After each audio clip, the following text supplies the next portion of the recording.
روح كخمائلها العذباء نقطف أزهار الفن ننسجها أجمل لحن نقطف أزهار الفن ننسجها أجمل لحن لعيون القدس نغني لعيون القدس نغني لعيون القدس نغني لعيون القدس نغني لعيون القدس نغني لعيون القدس نغني لعيون القدس نغني لعيون القدس نغني لعيون القدس نغني لعيون القدس نغني لعيون القدس نغني لعيون القدس نغني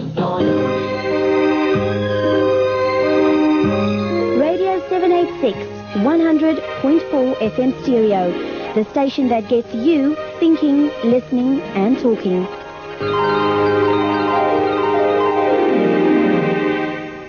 Assalamu alaikum wa rahmatullahi wa barakatuh, everyone.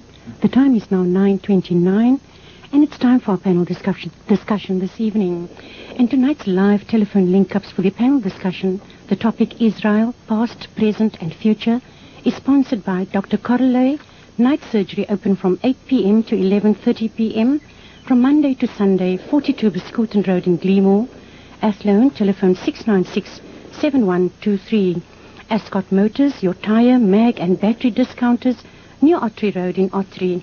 Medicam Pharmacy, your Link Pharmacy in Belgravia Road, Athlone. We offer Hajj packs at reasonable prices.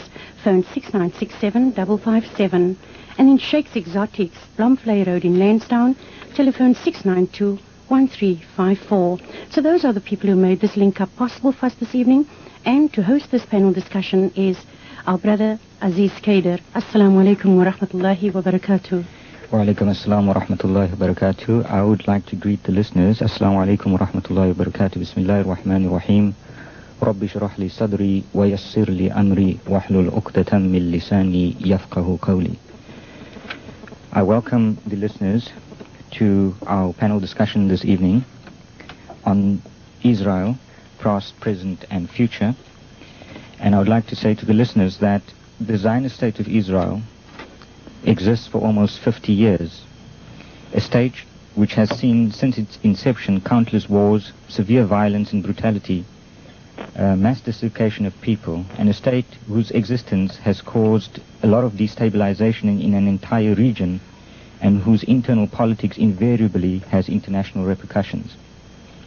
The state of Israel contains land and religious sites, which is dear to three of the major religions of the world, and it has a city called Jerusalem, coveted by all the major powers of the world throughout world history. The state of Israel is somewhat of an enigma. The Zionists say that this is a Jewish homeland, land of their forefathers, and their rightful place. Yet the bulk of the Jewry live outside of Israel, having no intention of settling there. And the Zionists speak for Jews and Judaism, they say. Yet the Zionist state of Israel is a secular state. And the Zionist state of Israel claims it is the only democracy in the Middle East. Yet we have 4 million Palestinians in exile. And when democracies guarantee freedom of movement, we have large territories that are regularly sealed off. These are just some of the examples. In our studio tonight, we have Imam Ahmad Qasim, who is the chairperson of the Islamic Unity Convention, past political activist and political prisoner, and has spent 22 years of his life either being imprisoned or banned by the apartheid state. Also in the studio, we have Mr. Keith Gottschall of the Department of Political Studies at the University of the Western Cape. Also an anti-apartheid activist, was a member of the UDF, the United Democratic Front, the African National Congress, and is also a member of the Congress of South African Writers. He has published books on poetry and entitled Emergency Poems, and another booklet on poetry called Joy of Flying. He is a political scientist and has some insights on Israel. On the line from the United States, we have Mark Bruzonsky, who is part of the Committee of Middle East and Middle East Realities. He was in 1984 the Washington representative of the World Jewish Congress, when that organization was headed by Nahum Goldberg and Philip Klutznick and Edgar Bronfman. And he was personal assistant to Philip Klutznick, the former president of Die Brith International, as well as the World Jewish Congress, and Secretary of Commerce during the Carter administration for many years. Brzezinski has been a consultant on the Middle East for a number of organizations, including Congressional Quarterly, the National Geographic Society, and the Woodrow Wilson International Center for Scholars at the Smithsonian, where he published Security in the Middle East, Regional Change, and Great Power Strategies. Brzezinski's articles and interviews have appeared in numerous publications in the United States, Europe, and Israel, and the Arab world, and his regular column, from Washington, prominently appears in a number of leading newspapers in the Middle East. Also on the line, I have Dr. Norman Finkelstein, who received a doctorate degree at Princeton University in the Palestinian-Israeli situation, and has published 2 books called Image or Reality and The Rise and Fall of Palestine.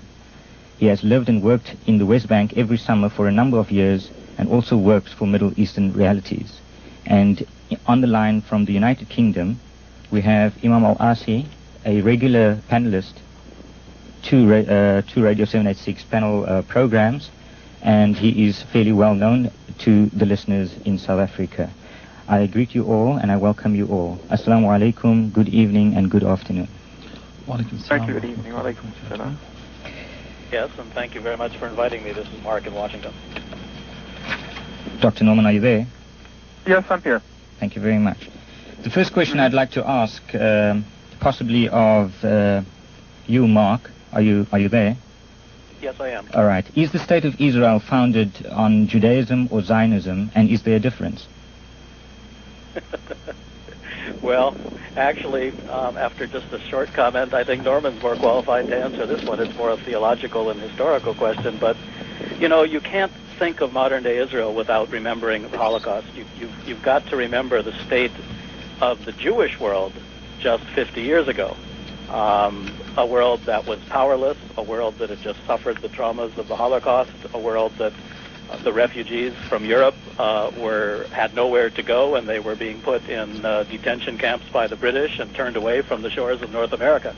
So whatever criticism one has today of Israeli policies and of Zionism, you still have to understand the context in which Israel was created and the context in which the Jewish world rallied around the creation of that state. That said, even we who are Jewish are confused by the combination of a secular state that claims to be a democracy and is for Jews but isn't for the residents who live for the Palestinian residents. We're confused by a state that has dual loyalty and dual citizenship. We're confused by a Zionist ideology which is not agreed on even by many of us Jews in terms of its definition and meaning. But I really do think Norman has studied this and written extensively and brilliantly on this subject, and I think he's better qualified to answer your question. Norman, I'll get back to you now. I just have omitted to actually introduce some of the other guests. Well, they're not present, but we did invite a member or the head of the South African Jewish Board of Deputies, and we have received a response, and I shall read the response for the listeners. The response says that I have been instructed by the chairman of the board to acknowledge receipt of your letters dated 11 and 13 February 1997 in view of our pending hearing at the Independent Broadcasting Authority arising out of recent programs by your station. We are of the opinion that it would be inappropriate at this time for the Board of Deputies to participate in the above-mentioned program. We have also invited someone from the Western Province Zionist Council, and they too have answered, and this is the reply that we got. Dear Mesdames Taip and Masoud, thank you for your letter of 11th February 1997. It is difficult to take your invitation seriously, as your station has hitherto failed to display any objectivity in dealing with the subjects of Israel or the peace process. On the contrary, and in particular, the station has frequently broadcast venomous attacks on Israel, and at times the attacks have included hurtful anti-Semitic statements from which your station has failed to dissociate itself. Furthermore, some of your commentators and panelists have shown their unmitigated hatred for Israel. Indeed, according to a report in Die Burger, for the benefit of the visitors overseas, is a morning Afrikaans daily.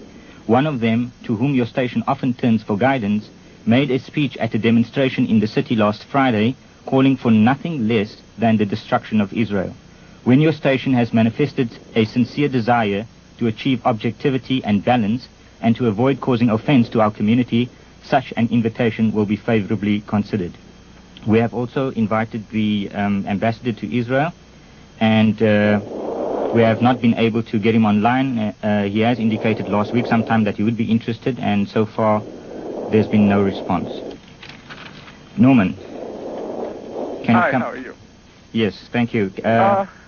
Just to recap, we were talking about the state of Israel, whether it was founded on Judaism or Zionism, and is there a difference? We've got some comment from Mark. Could you add to that, please? Yes, I guess I agree basically with the last comments of Mark. Not that I disagree with the earlier comments, but trying to deal directly with the issue that you raised. Obviously, there are those individuals who consider themselves believing Jews who see some connection between their beliefs and Zionism, and inversely, there are those who consider themselves Zionists, even non-Jews, who see in Zionism some connection between the ideals of Zionism and Judaism. And those are basically, I suppose, you would call philosophical questions, and I think for the purposes of the discussion at hand, not particularly useful. The more important question, I think, would be the one that Mark suggested, namely, is the Zionist ideal reconcilable with democratic principles? That would be an issue, I think, that would concern non-Jews as well as Jews, and that would be the one I think we'd want to address more directly. And to that, my answer would be fairly straightforward, namely that Zionism is a form of nationalism. In particular, it's a kind of ethnic nationalism which sees ethnicity and not citizenship as the proper foundations of a state. And therefore, from that point of view, from a theoretical point of view, it seems to me that there's obviously a conflict between the idea of an ethnic state, that is an exclusivist state, and a democratic state, which is, at least in theory, inclusive. Keith, I notice you shaking your head here. Would you want to add to that? No. Not yet. Imam? Yeah, I'd like to come in here on the point of the distinction between Judaism, Zionism, and the State of Israel. A work by Lilienthal called The Zionist Connection 2, he makes the following observation. However much the essence of Judaism may have remained as distinct as ever from Zionism, the nationalist shadow has so overtaken the religious substance that virtually all Jews have in practice become Israelists, if not Zionists. Many who mistrust the Zionist connotation can still have their cake and eat it through Israelism. Now obviously, Theodor Herzl himself had indicated that Zionism should remain secular. And if that is the case, then obviously it has got absolutely nothing to do with Judaism, because you cannot have a dual sovereignty, one to secularism and one religious base to Yahweh or God, etc. That would indicate that there is a position. The first speaker, I think it was Mark Brzezinski, stated that even Jews are confused about the issue. I think the Palestinians and people in Lebanon, Syria, Iraq, and Egypt are not confused about it, because all knowledge eventually is experientially based, and once you become the victim of those practices, then that is the issue to be tackled, and not the philosophical and theological dimensions. Is there anything that you'd like to add to that, either Mark or Norman? Well, Yes, I would like to add something to that. Of course, from the victim's perspective, from the perspective of Palestinians who have been disenfranchised, who live in refugee camps, and who now, bringing us up to current times, in my judgment, are being the greatest irony of the current decade is that at the same time that apartheid in South Africa has been brought to an end, at least formally, a form of Middle East apartheid is being perpetrated on the Palestinian people in the guise of a peace process that the Americans and American Jews and various organizational representatives are all cheering. And since I did work for a world Jewish organization at one point and have had experiences on both sides of the fence, so to speak, I'd like to just briefly comment on the letters you received. There's nothing unusual here. These groups in this country, in Europe, in South Africa, their purpose is to intimidate all people who don't share their views, especially those who happen to be of Jewish origins, not to participate in honest, open, independent discussions of this type, to attempt to delegitimize those, no matter what their credentials, who don't agree with them or who don't believe that the organizations they represent actually speak in the name of the majority of Jews in the world. And so I'm not at all surprised that although when you first contacted me, you mentioned there were going to be various representatives of the South African Jewish community involved in the program, I'm not at all surprised that that's not the case. Thank you. Keith, I'd like to draw you in here. You heard that. Were you at all, as a South African Jew, are you at all intimidated by people who try to say that, you don't speak for Judaism, or if you participate in programs like these? Well, some people would regard me as Jewish. I consider myself an atheist and take the definition of Judaism as a religious one.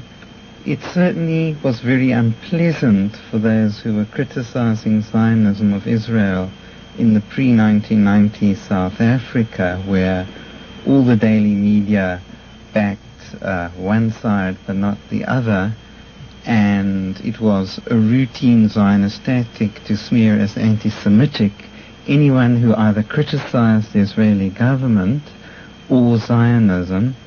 When you were considered Jewish yourself, it was a bit more difficult to convincingly say you were anti-Semitic.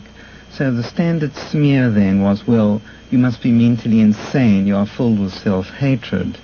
This struck me as getting the Brezhnev floating trophy for psychiatry, where it was routine at that time that if you opposed the Soviet government, you were certified insane. And I had my fair share of that. Imam Al-Asri?